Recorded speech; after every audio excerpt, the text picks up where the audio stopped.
Obviously, I'm very disappointed. That's not IPFW. That's not what we teach. That's not who we are. That's not who we've been the last two conference games. And I'm not even quite sure what I saw there in the second half.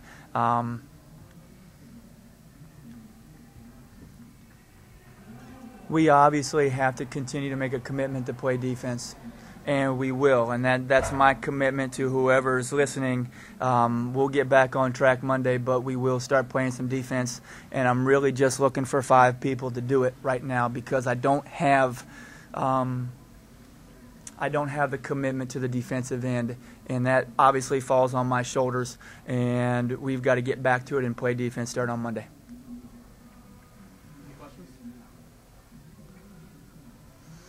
Through a lot of these things, and you try to keep a pretty positive attitude. Right. This is probably one of the more disappointed and angry. I don't know if you're. No, I am. I am, Steve, because we're better than this. We're better than this. And I know people are going to say we had 2 starters out. So be it.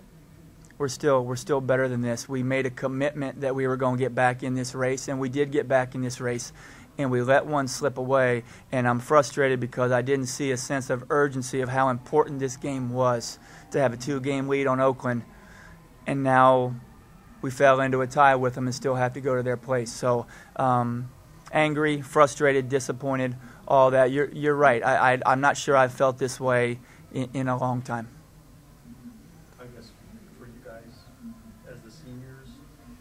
To hear this tell us, I mean, he might tell you guys to step in the locker room, but for him to pretty much be this candid out here, how tough is that to swallow, hearing that? Well, it's the truth. We've been trying to make a commitment on defense, and today it didn't show. It showed the past 2 games, but not today, so it's just something we need to continue to get better at. So where does it start? I mean, is it with you guys as the seniors? Of course. I mean, we always need to set the tone as seniors, and it'll trickle down from there. Any explanation today? No sense of urgency defensively, like Coach said.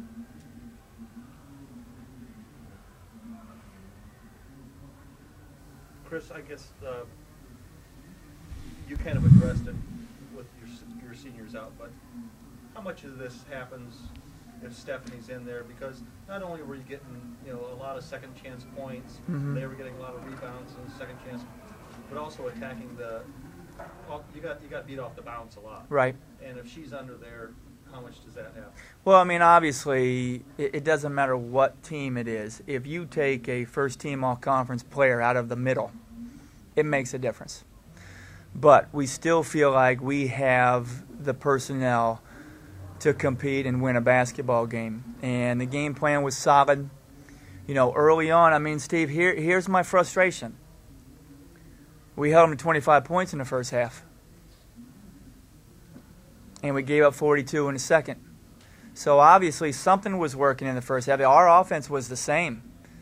We didn't really make shots the whole game. But we had good help side. We had good ball pressure. Our rotations were pretty good in the first half.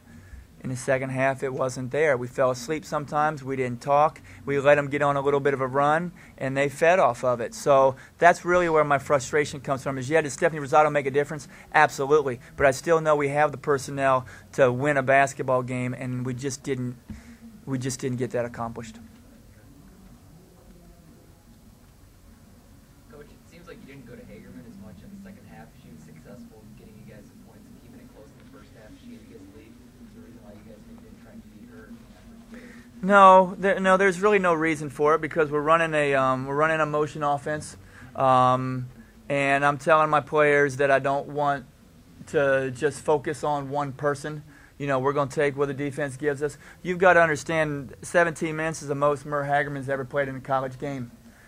So she started to get a little bit of fatigue in her. And then I'm trying to get some kids that are our scorers some shots that have brought this program to where it is. And I know these 2 to my left take this really personal, and you're going to see an awfully good performance Monday night.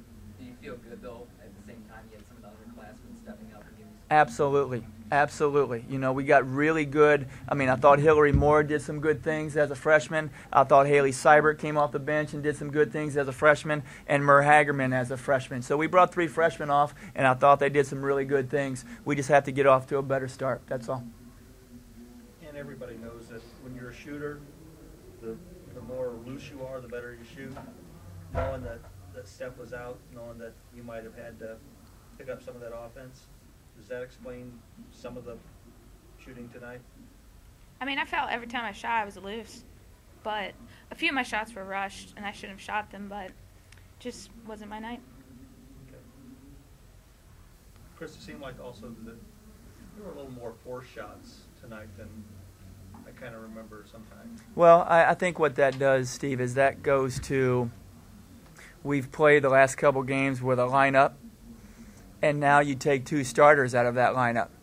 So you put different people in at the start, and the movement is different. There's a reason why coaches normally start the same group every game, because there's a continuity, there's a rhythm there, and then the bench players know that they're coming off, and there's that rhythm.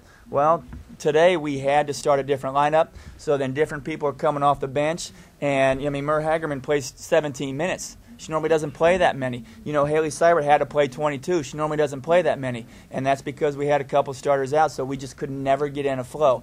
But really, Steve, if we play defense, we win.